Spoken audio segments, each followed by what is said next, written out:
हिंदुस्तान में एकमात्र यही दल है जो अपनी पार्टी के संविधान के अनुसार अक्षरशः लोकतांत्रिक प्रक्रियाओं को उसका पालन करते हुए अपने कार्य का विस्तार कर रहा है और जन सामान्य की आशा आकांक्षाओं पर खरा उतरने के लिए अपने आप को निरंतर योग्य बनाता रहता है। ये दल ऐसे ही यहाँ तक नहीं पहुंचा, अनेकों पीढ़ियां खप गई हैं। वर्तमान पीढ़ी के अनेक कार्यकर्ता हैं जिनके नाम भी नहीं जानते होंगे। ऐसे लोगों ने अपना जीवन खपाया, तब जाकर के ये दल लोगों के दिलों में जगह बना पाया है। कुछ लोग हमेशा हमारी मजाक उड़ाते रहे हैं।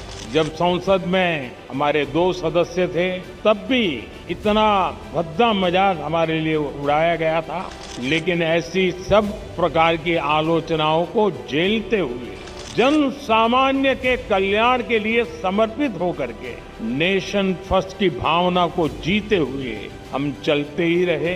हमारे कार्यकर्ताओं के लिए क्या कहा जाता था, चाहे वो जनसंघ का कार्यकर्ता हो या भाजपा का, उसका एक पैर रेल में होता है और दूसरा पैर जेल में होता है। रेल में इसलिए कि भारतीय जनता पार्टी का कार्यकर्ता निरंतर भ्रमण करता था, प्रवास करता था, जहां भी उसको जाना होता वो दौड़ता रहता था और समाज की समस्याओं के समाधान के लिए सत्ता पर बैठे हुए लोगों के सामने संघर्ष करता था और इसलिए कभी जेल तो कभी बाहर, ये उसकी स्थिति रहती। साथियों, ये सदस्यता कर्मकांड नहीं है। हमारे लिए सदस्यता यानी अपने परिवार का विस्तार है।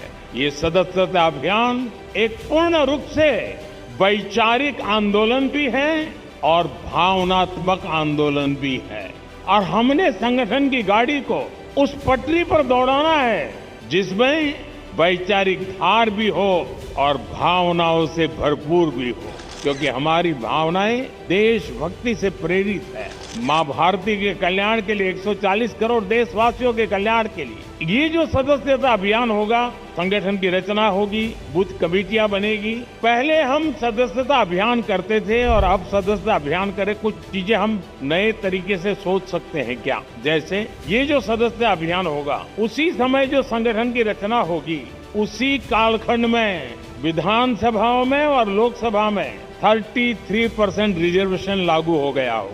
महिलाओं के लिए अगर ये 33% रिजर्वेशन इसी कालखंड में आने वाला है, तो क्या मेरी सदस्यता अभियान में मैं ऐसे सभी लोगों को जोड़ूंगा जो मेरे पार्टी के इतने महत्वपूर्ण निर्णय में अधिकतम महिलाओं को विजयी बना करके एमएलए एमपी बना सके। आपने देखा होगा कि हमने एक बहुत बड़ा आमूलचूल परिवर्तन किया है। किसी समय हिंदुस्तान के आखिरी गांव के रूप में और नेगेटिविटी का जन्म उस शब्दों में ही शुरू हो जाता था। हमने तय किया कि आखिरी गांव नहीं है, ये मेरे देश के पहले गांव है। अगर ये गांव हिंदुस्तान के सीमा के छोर पर है, अगर सूरज की पहली किरण आएगी पूरब में होगा, तो पहले उसी को स्पर्श करते हुए हम तक पहुंचेगी, वो पहला गांव। और इसलिए हमने पूरी तरह बदला है विचार। क्या हम एक स्पेशल इकाई बनाएं, जो राज्य सीमावर्ती राज्य है, वे ये जो पहला गांव है उसमें सबसे पहले मेंबरशिप का अभियान चलाएं और पूरे के पूरे गांव को भारतीय जनता पार्टी का किला बना सकते हैं।